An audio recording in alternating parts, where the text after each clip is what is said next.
I tagli ai trasferimenti e la riduzione del fondo IMU-TASI contenuti nella manovra finanziaria approvata alla fine dello scorso anno costeranno ai comuni veneti 110 milioni di euro.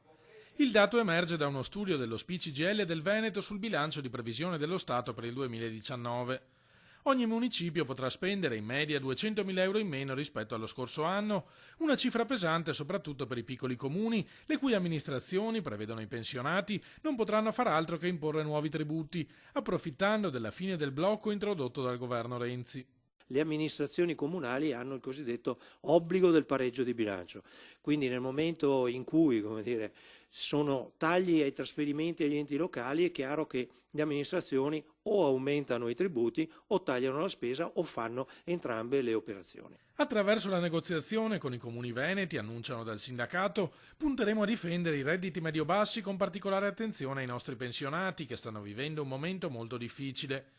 Chiederemo innanzitutto che tutte le amministrazioni abbandonino il sistema dell'aliquota unica, ancora presente in molti comuni, per seguire criteri di progressività.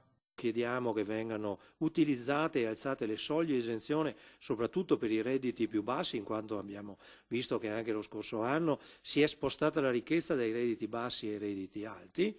E poi cerchiamo di fare in modo, di contenere quelle che sono le tariffe sui servizi sociali e di non penalizzare questi ultimi perché di servizi sociali ce n'è sempre più bisogno.